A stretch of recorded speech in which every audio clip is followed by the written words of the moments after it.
Petit exobilan sur la fonction exponentielle pour t'entraîner au contrôle. Bon, c'est de l'exercice classique, tu vois, une étude vraiment classique.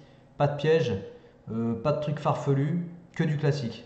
Donc tu vois, on a une fonction là, f de x, 3x moins 1 exponentielle x, définie sur R. Question 1, étudier les variations de f sur R. Donc ça veut dire, je dérive f, j'étudie le signe de la dérivée et je déduis les variations. Question 2, bon, on va lire au fur et à mesure après, mais on va déjà faire la question 1, d'accord? Donc 3x moins 1 exponentielle x. Allez, c'est parti. Donc je te réécris la fonction f.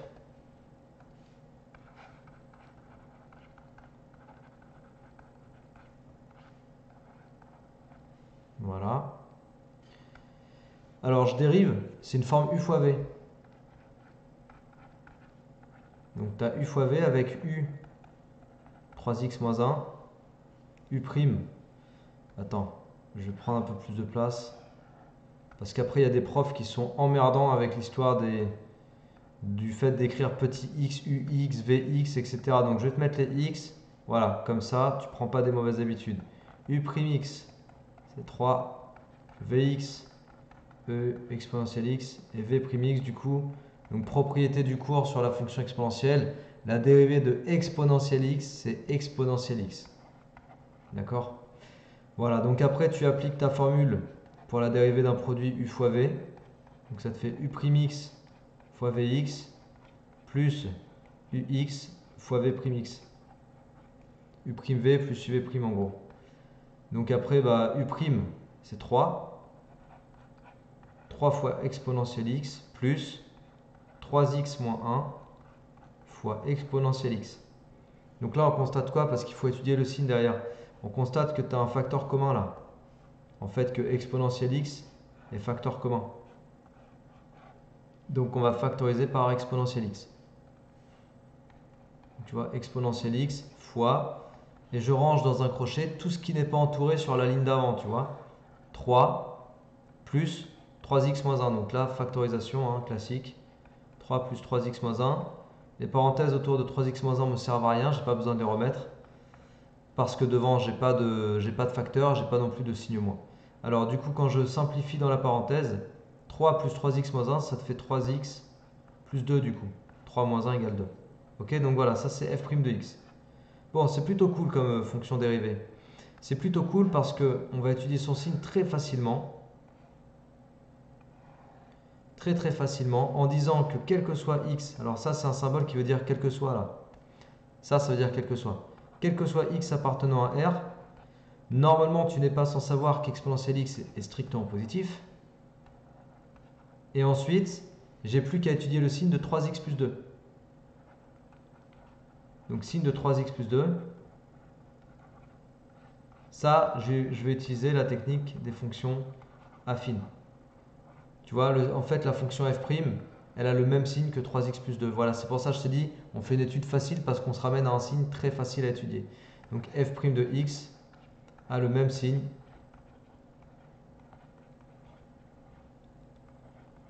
que 3x plus 2 parce que exponentielle x étant positif, du coup, son signe ne va pas impacter le signe de l'expression finale, tu vois. Donc, quand est-ce que 3x plus 2 s'annule? Pour le savoir, il faut que je résolve cette petite équation. Et après, on va construire le tableau. Donc, 3x plus 2 égale 0 quand 3x égale moins 2, quand x égale moins 2 tiers. Voilà. Après, je dézoomerai pour que tu vois un peu tout ce qu'on a pu faire sur la question 1.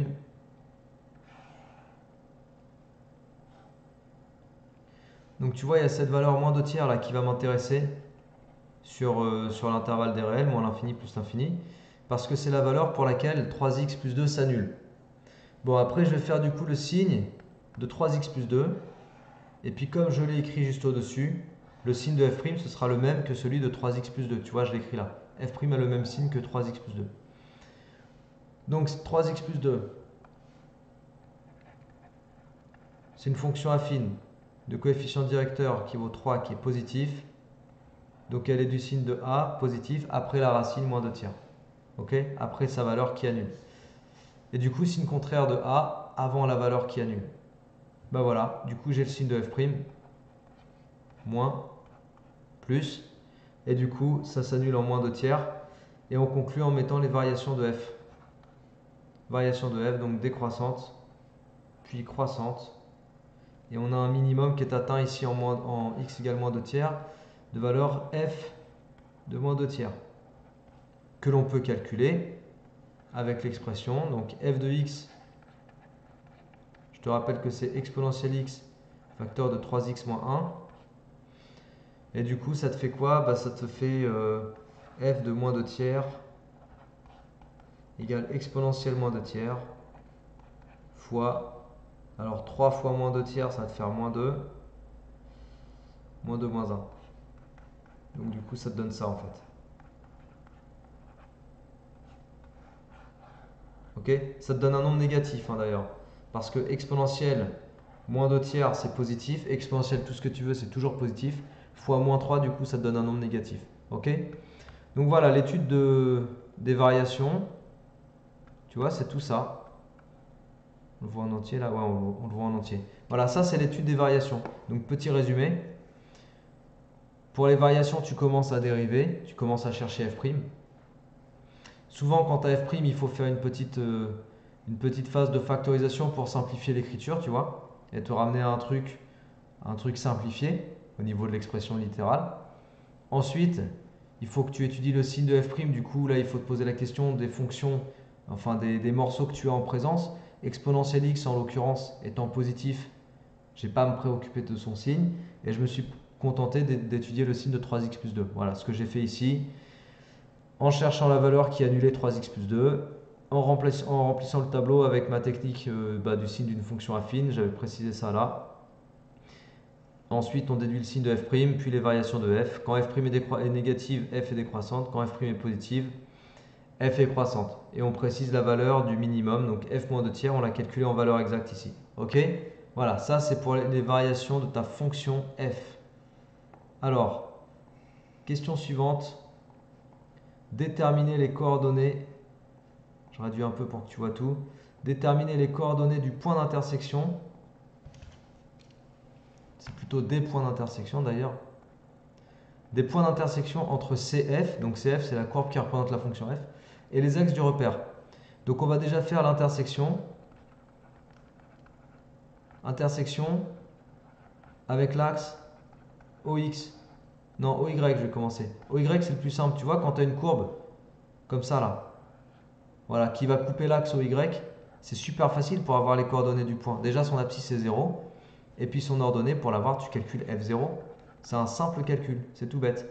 Donc là, ça te fait exponentielle 0 fois 3 fois 0 moins 1. Donc mon schéma, il n'est pas représentatif hein, parce que ça coupe en dessous de... Ça va faire moins 1 en fait. E de 0, ça fait 1.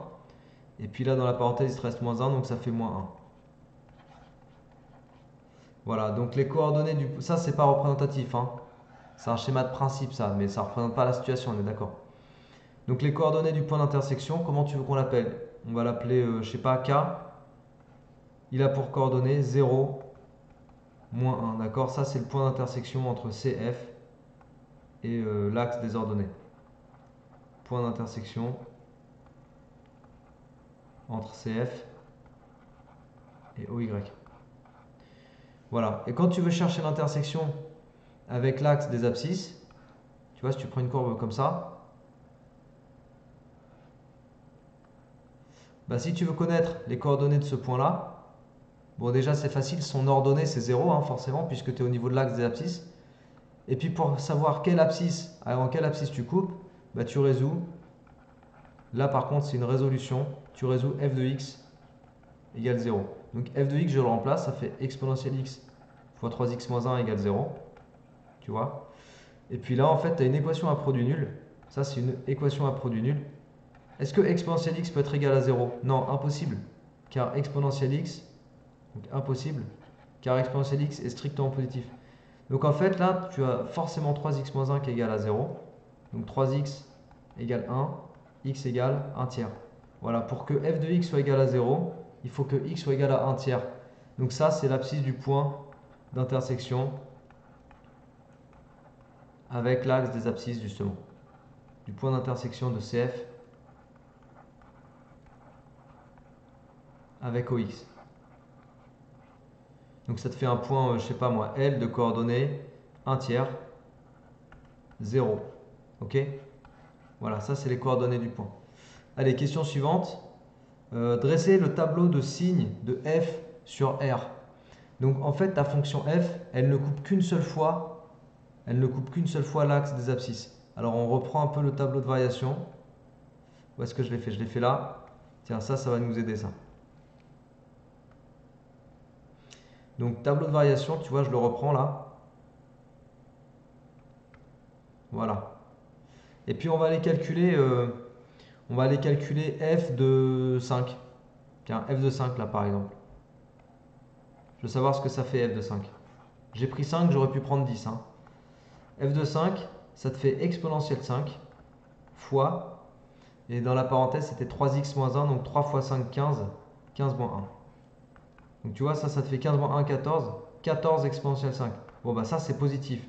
Tu vois en fait l'image de 5, c'est un nombre qui est supérieur à 0 là, 14 exponentielle 5. Puis c'est un nombre super élevé, tu vois. Et là je te rappelle qu'on avait un minimum qui était négatif. Bon, on a dit qu'on devait couper qu'une seule fois l'axe des abscisses. Il n'y a qu'un seul point d'intersection. Tu vois, c'est ce que j'ai répondu ici, là. C'était là. Non, c'était là. Ouais, c'était là. Il n'y a qu'un seul point d'intersection avec l'axe des abscisses.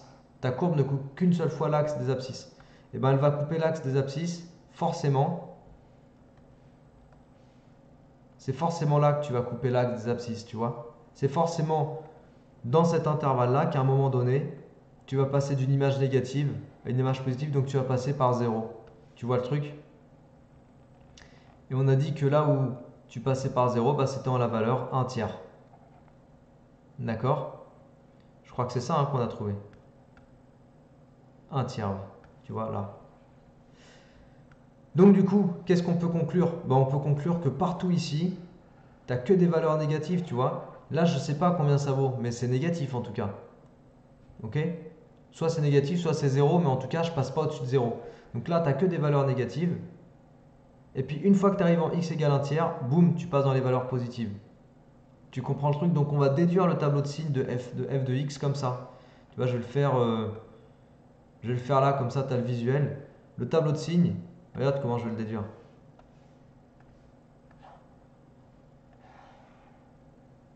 Après, petite équation de tangente, après c'est fini. Donc là, tu as la valeur 1 tiers, pour laquelle f de x va être égal à 0. Tu vois? Et en fait, grâce au tableau de variation, et grâce au fait que je sais que la courbe ne coupe qu'une seule fois l'axe des abscisses, ben, je vais conclure que partout avant 1 tiers, tu vois, quand x est plus petit que 1 tiers, là, tu n'as que des valeurs négatives. La courbe, elle n'a pas passé l'axe des abscisses. Et à partir de x égale 1 tiers, bah, tu passes au-dessus de l'axe des abscisses, donc tu passes en valeur positive. Donc du coup, le signe, c'est moins plus. Ok? Ça, c'est la question un peu plus technique éventuellement du sujet. C'est la seule question technique qu'il y ait. Tu vois. Alors, dernière question, équation de tangente. Donc là, on revient sur du truc vraiment classique. Donc équation de tangente, c'est quoi? Il te faut quoi? Bah, il te faut connaître la formule. Donc c'est la tangente au point d'abscisse 0. Donc y égale f'0 fois x moins 0 plus f0, tu vois. Avec f de x, on va repréciser les formules. C'est exponentielle x fois 3x moins 1. Et puis f', je ne sais pas si tu te souviens, mais je te le dis, c'était exponentielle x fois 3x plus 2. Ça, c'est ce qu'on avait trouvé pour f'. Donc, on va calculer f0 du coup. f0, même on l'a déjà calculé, en fait, ça fait moins 1. Et puis là, on va calculer f'0 avec la formule. f'0, ça va te faire 2. Tu peux calculer si tu veux, ça te fait 2. Du coup, l'équation de la tangente, ça te fait 2 fois x moins 0, donc 2 fois x, plus f0, donc plus moins 1, donc moins 1. Et voilà, 2x moins 1, tu as l'équation de la tangente. Donc normalement, quand tu as fini une étude de signe, voire même quand tu commences une étude de signe, calculatrice, tu rentres la courbe de la fonction, tu rentres l'équation de tangente, et tu vérifies que ce que tu obtiens, ça ressemble bien à une tangente. D'accord? Même le signe et tout, tu vérifies tout. La calculatrice, c'est ton outil de toute l'étude de fonction. Tout au fur et à mesure de l'étude de fonction, tu vérifies tout ce que tu as fait. Ok? Voilà, donc c'est la conclusion de cette petite étude. Voilà, on a fait tout ça, quoi. Étude vraiment classique. La seule particularité, éventuellement, le seul petit point technique, c'est le signe de f de x. Tu vois, quand on déduit le signe de f de x, c'est le seul aspect technique un peu de cet exercice. Mais sinon, que du classique. Donc entraîne-toi sur ce type d'exo pour ton interro. Si tu sais faire ça, tu garantis au moins un 14. Au moins un 14. Avec ce genre d'exo, tu es tranquille. Ok? Allez, travaille bien, motive-toi bien. Abonne-toi à ma chaîne si ce n'est pas abonné. Comme ça, tu as toutes mes vidéos au fur et à mesure. Et puis partage mon travail. Et à la prochaine. Ciao!